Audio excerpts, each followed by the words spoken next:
스펄전 목사님이 남겨놓은 설교가 한 3,600편쯤 된다 그래요. 17편의 설교가 이렇게 고리처럼 이렇게 이어져 있는 그런 느낌을 받으면서 볼 수 있는 책인 것 같아요. 생각할 게 너무 많아지는 거예요. 이게 만만한 책이 아니구나. 들어라, 해라. 비슷한 말인 것 같은데 훅 들어오는 거예요. 영적으로 일단 빡 잡혀서 한 단계 위로 쫙 올라갈 것 같아요. 하나님이 경건치 아니한 자를 의롭다 하신다면 당신도 의롭게 하실 수 있을 것입니다. 개인적으로 루이스 오빠보다는 이 철수 형이 나한테는 좀 더 철수 형이 나.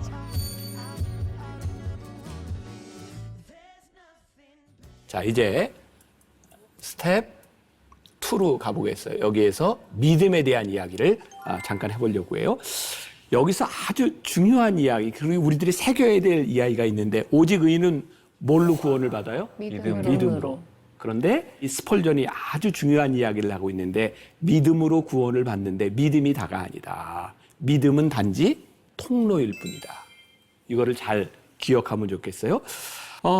하나님께서 우리들에게 은혜를 베푸세요. 그러니까 구원은 전적으로 뭐로 와요? 하나님의 은혜로. 근데 이 은혜를 받는데 뭐가 통로로 쓰여요? 믿음이 통로로 쓰이는 거예요. 책 53페이지에서 뭐라고 이야기하고 있는지 우리 피론 씨가 한번 읽어줘보세요. 은혜는 구원의 첫 번째요 마지막 원인이다. 믿음은 필수이긴 하지만 은혜가 사용하는 중요한 수단에 불과하다. 우리는 믿음을 통하여 구원받으나 구원은 은혜로 인한 것이다. 이 말을 천사장의 나팔소리와 같이 크게 외쳐보자. 은혜로 너희가 구원받았느니라. 가치 없는 죄인에게 이 얼마나 기쁜 소리인가. 믿음은 수로나 도관의 역할을 한다. 은혜는 샘의 근원이다. 믿음은 자비의 물줄기가 흘러가는 통로와 같은 것으로 이 통로를 통해 흐르는 물로 목마른 사람이 소생함을 얻는다. 우리는 믿음으로 구원받는 게 사실이에요. 그러나 하나님의 은혜가 없었다면 우리의 믿음은 아무런 역할을 할 수 없는 거죠. 우리의 믿음은 하나님의 은혜가 흐르는 통로, 수도관 역할을 하고 있는 것이다. 근데 우리들에게 지금 어떤 일들이 있어요? 믿음이 좋은 사람들이 내가 믿음이 좋다고 교만해지는 일들이 있죠. 그러니까 진짜 믿음은 철저하게 하나님의 은혜로부터 오는 것임을 더 믿고 더 믿으니까 사실 믿음이 자라면 자랄수록 나는 통로를 통해서 구원을 받는구나 겸손해질 텐데 우리들이 이것을 잃어버리는 순간 내 믿음 생활, 신앙의 연조들이 올라가면서 자꾸 교만해지려는 경향이 있는 거죠. 믿음은 무엇일까? 이 책의 6장에서 스펄전은 믿음은 3가지 차원이 있다고요. 하나는 지식, 그 다음에 믿음은 믿음, 또 하나는 신뢰라고 이야기해요. 아주 흥미로운 거죠. 이 스펄전은 학교 교육을 많이 받지 않은 사람이라고 알고 있는데 그는 지식을 굉장히 중요하게 생각해요. 믿음은 들음에서 나니까. 그러니까 배우고 듣고. 그래서 이 책에서 재밌는 표현을 쓰죠. 믿음은 들음에서 오는데 이 책을 읽는 것이 바로 듣는 일이다. 그런 표현을 쓰고 있어요.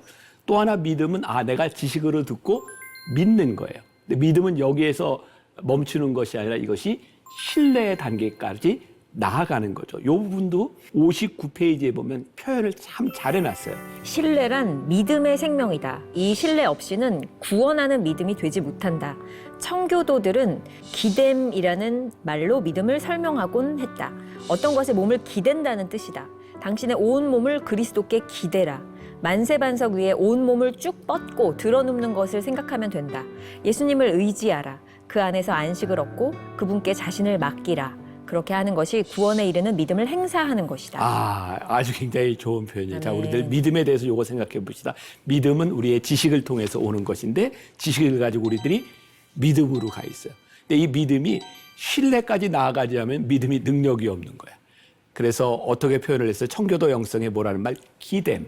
우리들이 정말 하나님을 믿는다면 신뢰하는 마음으로 만세반석 위에 두 발을 쫙 벌리고 누워 있어라. 하나님을 신뢰하라. 이 믿음의 이 3가지 단계도 참 멋지게 표현을 하고 있는 것 같아요. 하나님께서 구원의 통로로 이 믿음을 선택하신 이유를 이 스펄전이 3가지로 이야기를 하고 있거든요. 첫 번째, 인간과 하나님을 연결하는 확실한 방법이 믿음이기 때문이다.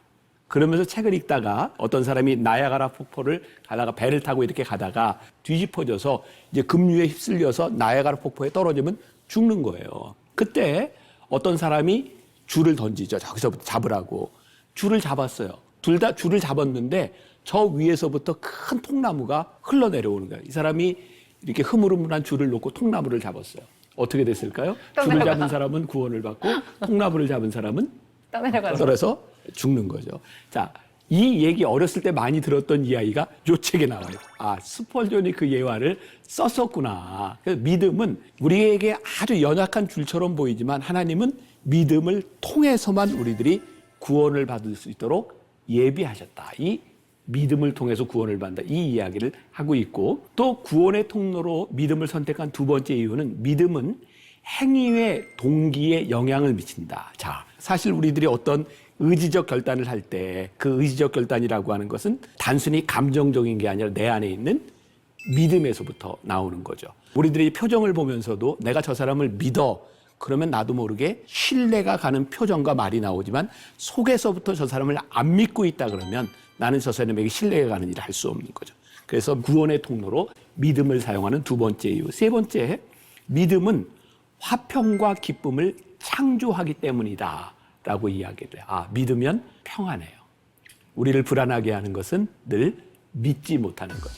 그래서 하나님은 이 믿음을 통로로 우리들에게 구원하게 하신다. 자, 이제 세 번째 단계에서 회개를 좀 얘기를 해야 되는데 뭔가 좀 이상하지 않아요? 그동안 우리들이 알았던 공식에 의하면 회개해야 구원을 받고 회개해야 복음을 받아들이는 것처럼 그렇게 많이 생각을 했는데 스펄전이 전개하는 이 책을 보니까 제가 이해가 돼. 아, 왜 회개를 이 부분에서 세 번째 다루었을까? 이 스펄전 목사님에게 있어서 이 회개는 아주 중요한 연결을 가지고 있는데 용서와 중요한 연결점을 가지고 있어요. 스펄전 목사님에 따르면 회개가 먼저일까요? 용서가 먼저일까요? 용서가 먼저. 용서가 네, 용서가 먼저. 참 신기하죠. 우리는 회개해야 용서받을 것으로 생각하는데 용서가 없이는 회개가 아무런 의미가 없는 거죠. 아, 그래서 굿뉴스와 믿음을 통해서 우리들이 용서를 받는다는 확신이 있을 때 그래서 이 세 번째 단계의 회개를 이야기할 수 있구나. 자, 이 부분에 대해서 우리 보미 씨가 120페이지와 121페이지에 걸쳐 있는 부분을 읽어주세요.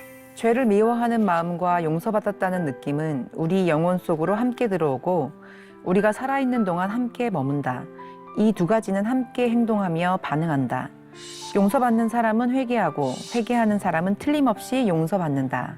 첫째는 용서, 다음에 회개가 따른다는 사실을 기억하라. 자, 이게 아주 재미있는 이야기죠. 용서와 회개는 늘 같이 있어요. 용서하면 회개가 오고 회개하면 용서해 주시고 그럼에도 불구하고 첫 번째는 뭐라고요? 용서다.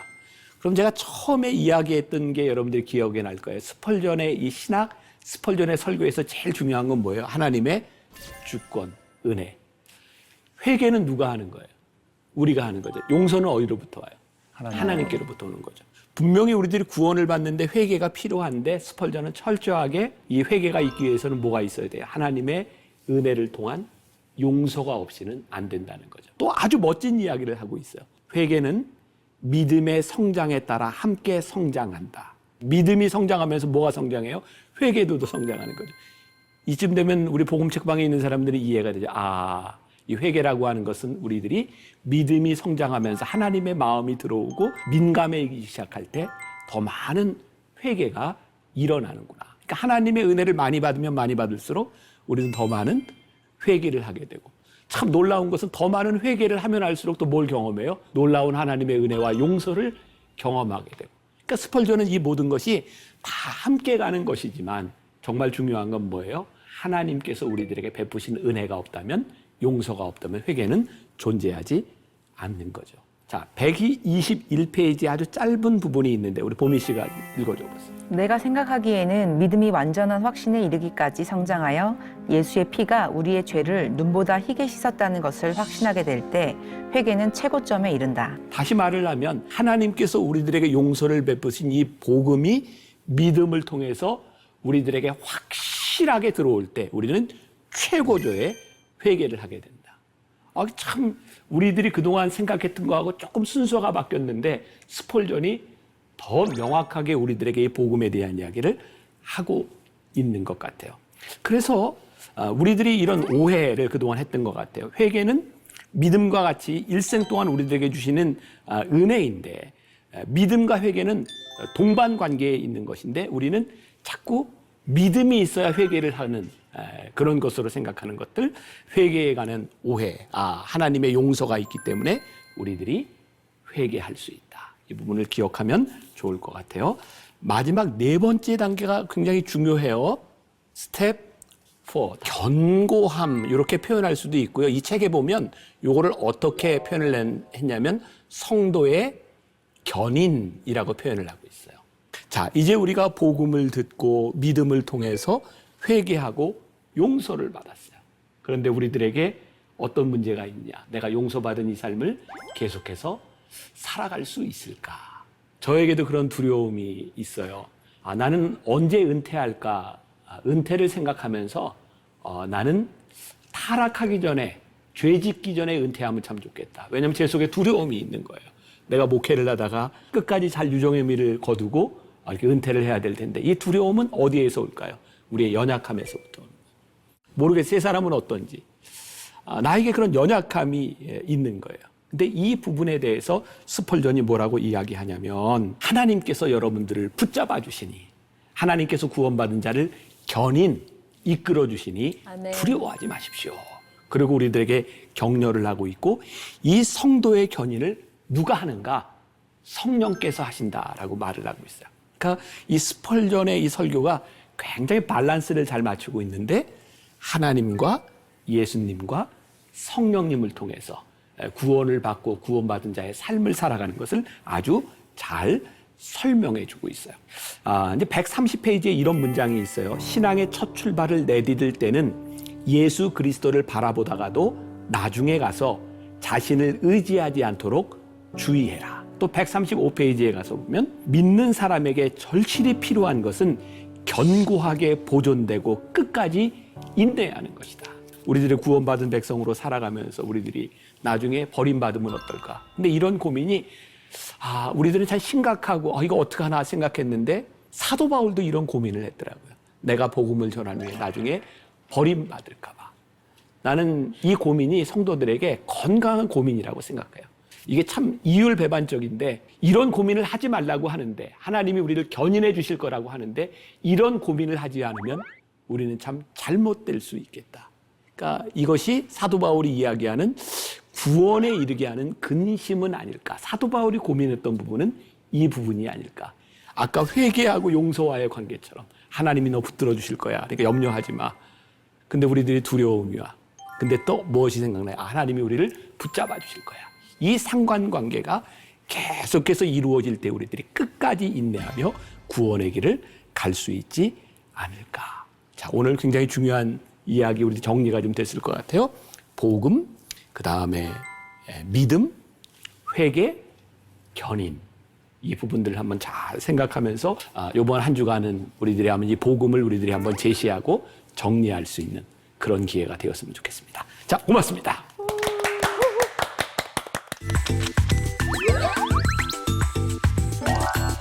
김병선 목사님의 신앙 읽기였습니다. 너무 좋았어요.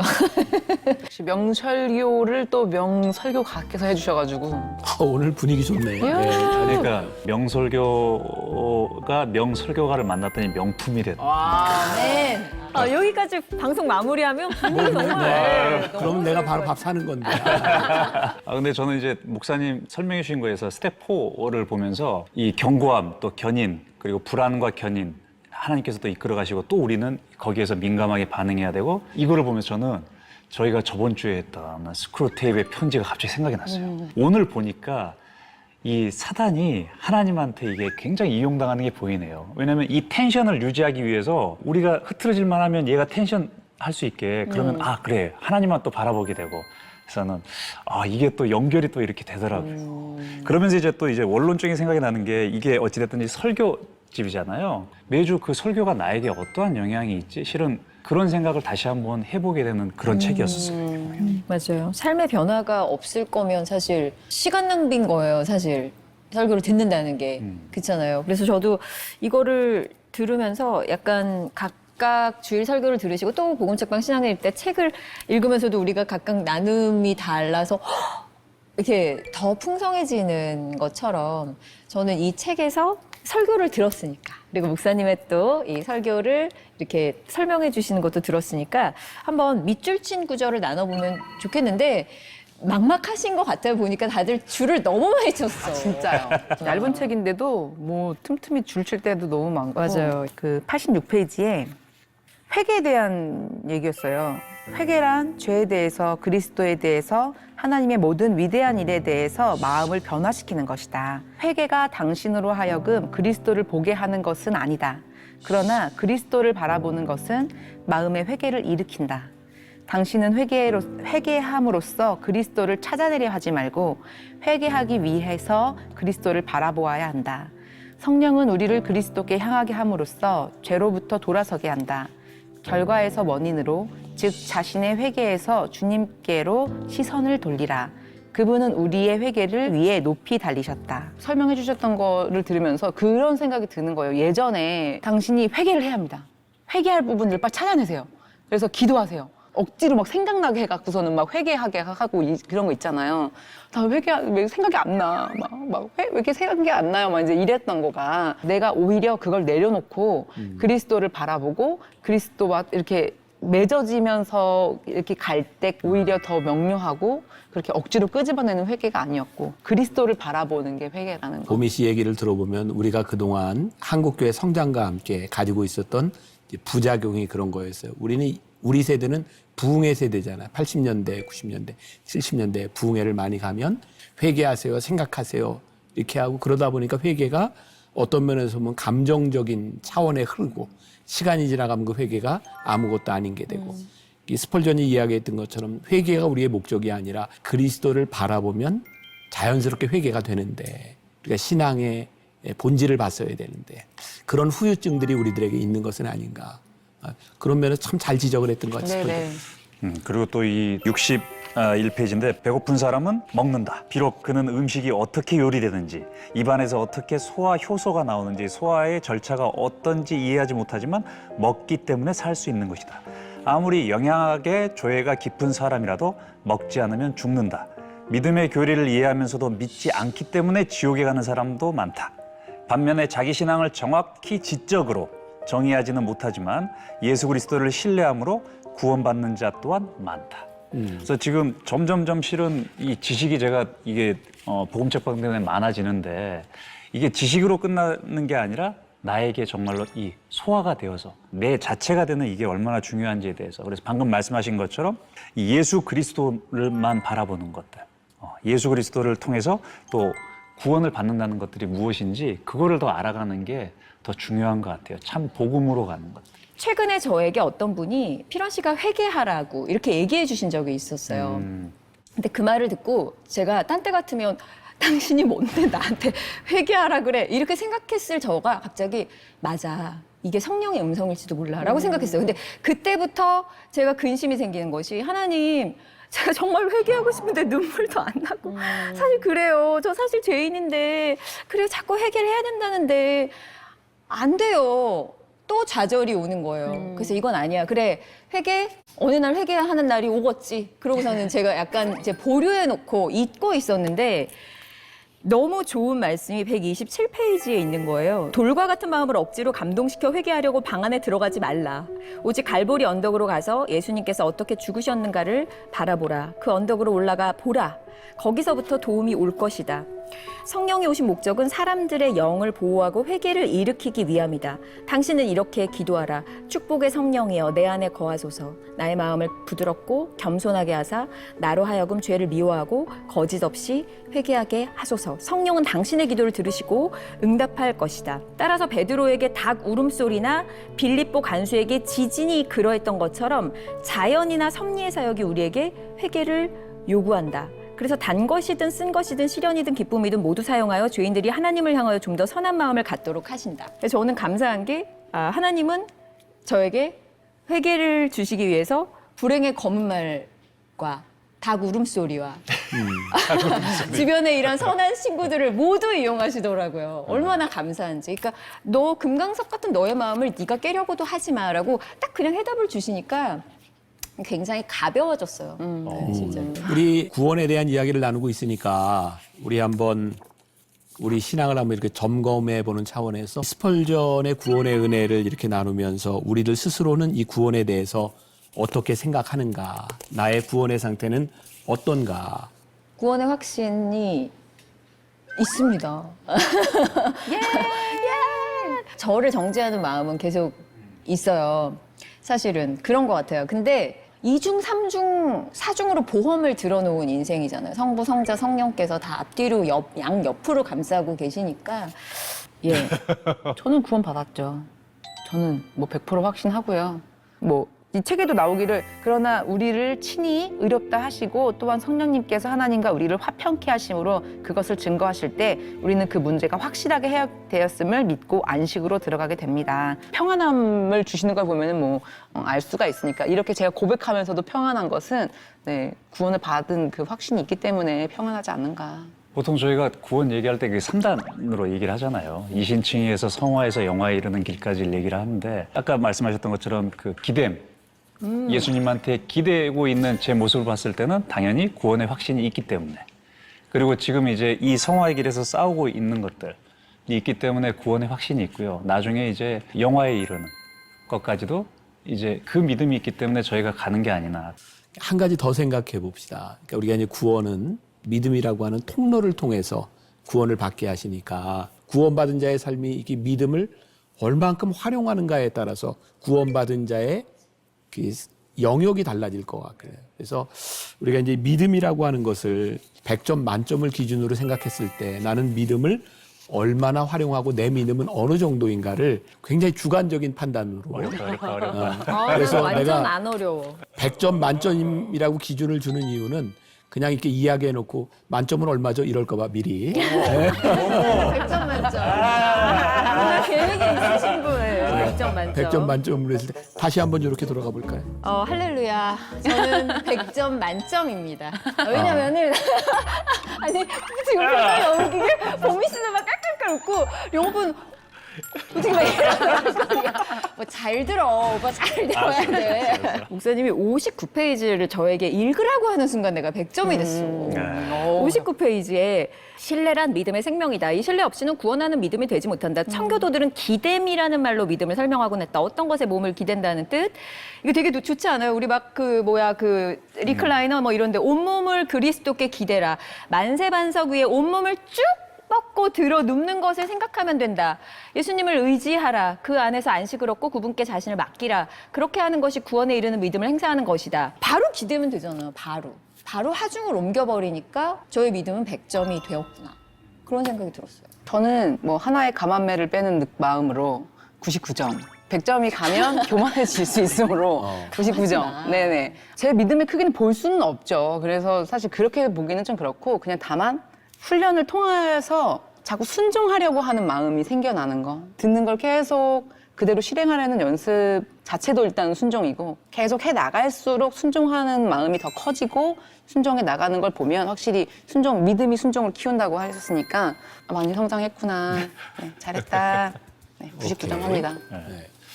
저는 100점입니다. 아, 내가 꼴찌네. 왜냐하면 기준이 저한테 없거든요. 아멘. 하나님 봤을 때 저는 100점이라고 생각해요. 그러니까 어디에서 그거를 저는 생각을 했었냐면 실은 여기 53페이지 보면 믿음은 수로나 도관의 역할을 합니다. 관을 생각해 봤었어요. 관은 미리수로 이게 커지고 작아지고 하지 관은 다 관이거든요. 그리고 또 소위 우리가 이제 커피 마실 때는 빨대도 이 얇은 빨대가 있는가 하면 우리가 에이드 같은 거 알갱이 있는 거 먹을 때는 또 굵은 빨대. 하지만 다 빨대라는 거죠. 근데 그렇게 봤을 때 미리수는 차이가 있지만 어디에 쓰이냐에 따라서 그 관들은 다 저는 100점이라고 보여져서 이제 아까 목사님께서 말씀하셨던 것처럼 내 이 믿음의 이 관의 그 굵기가 얼마나 더 굵냐에 따라서 하나님의 은혜가 또 나를 통해서 어디로 흘러가느냐의 그 차이인 것 같이 하나님 봤을 때는 100점이지 않을까 싶습니다. 아멘. 구원의 단계가 뭐 이렇게 탁탁탁탁 단계가 아니라 이렇게 상호 작용을 하는 것이지만 이런 구원의 단계를 한번 이렇게 점검하면서 우리의 믿음이 어디를 가고 있는가, 우리가 성도의 견인은 어떠한가 이런 것들을 한번 생각해 보면 좋은 기회가 되겠다는 생각이 드네요. 자, 여러분과 함께 신앙의 고전을 읽는 복음책방 신앙을 읽다. 22번째 책이 이 찰스 스펄전의 구원의 은혜. 각자 책을 읽고 난 감동을 한 문장으로 만들어보는 시간입니다. 나에게 이 찰스 스펄전 목사님의 구원의 은혜란 이것이다. 나에게 구원의 은혜는 하늘나라에 가서 예수님 외에 또 만나보고 싶은 한 명의 형이 생기게 한 책이다. 너무 만나보고 싶어요. 저는. 네. 저에게 구원의 은혜는 발걸음판이다. 한 단계 이렇게 점프를 해서 올라가려고 할 때 저를 이렇게 탁 받쳐서 이렇게 띄워주는 구름판 역할을 한 것 같아요. 사실 제가 이번에 건강이 사실 그렇게 좋지 않았던 게 있었기 때문에 한창 제 시선과 생각이 전부 건강으로 몰려 있었던 게 있어요. 네. 계속 그렇게 하다 보니 영적으로는 침체가 되는 건 거예요. 육적으로만 하고 생각을 하게 된 거죠. 이 마지막에 당신의 영혼의 생명은 신앙에 있으며 영혼의 건강은 사랑에 있다. 이러는데 내 영혼의 건강이 너무 쇠약해져 있는 거예요. 그래서 지금 내가 생각할 게 육체의 건강이 아니라 영혼의 건강. 그래서 내 시간에 자꾸 내 거를 하려고 했던 걸 내려놓고 이렇게 말씀도 전하고 교제를 하기 위해서 이제 그렇게 하나님의 일을 하는 걸 돌아보게 하시더라고요. 발구름판 네. 안에 스프링 있는 거 알죠? 스프링. 네, 봄이 왔습니다. 영혼의 봄이 왔어요. 맞아요. 감사합니다. 명언입니다. 저에게 구원의 은혜란 리클라이너다. 앉아, 쉬었다 가. 내가 채워줄게. 해주시는 것 같아서 영적인 리클라이너다. 뭐 이렇게 효과 봤어요. 오늘은 우리가 이 구원을 그동안 너무 당연하게 생각하고 우리의 그냥 있는 것으로 생각하며 사실은 누리지 못한 것이 참 많았구나. 근데 이 당연한 것이 우리들에게서 어떻게 역사하고 이 은혜를 누리는 삶이 어떤 것인지를 한번 점검하는 시간이 되었으면 좋겠고, 우리의 믿음의 통로, 믿음의 수단, 이런 부분들이 잘 활용됐으면 좋겠다. 그리고 찰스 스펄전 목사님이 그 존 버년의 철로역정을 많이 인용하고 있잖아요. 여러분들 죄를 가지고 지옥에 가겠습니까? 죄를 버리고 천국에 가겠습니까? 이런 물음들이 너무 우리들에게 옛날 물음처럼 되어 있었는데 다시 한번 이 물음을 묻고 지금 이 시간 믿음의 통로를 통해서 구원의 은혜를 확장시키는 그런 계기가 되었으면 좋겠다 하는 마음이 드네요. 여러분 죄와 함께 지옥에 가겠습니까? 아니면 죄들을 버리고 하늘나라에 가겠습니까?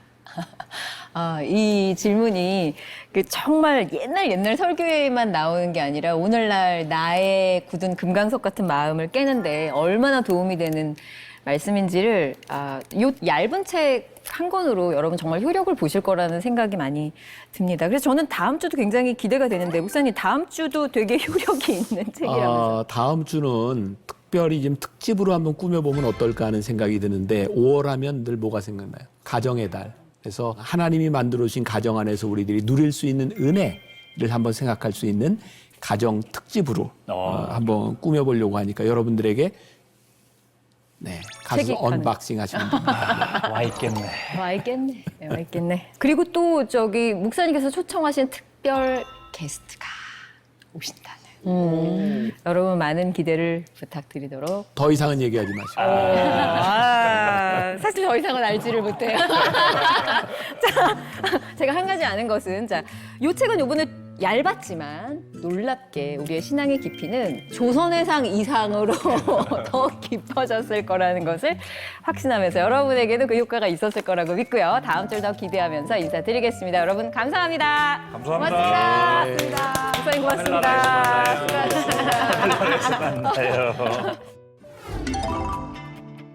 아유, 여보 왔어? 나 좀 어디 달라진 거 없어? 밥 먹자.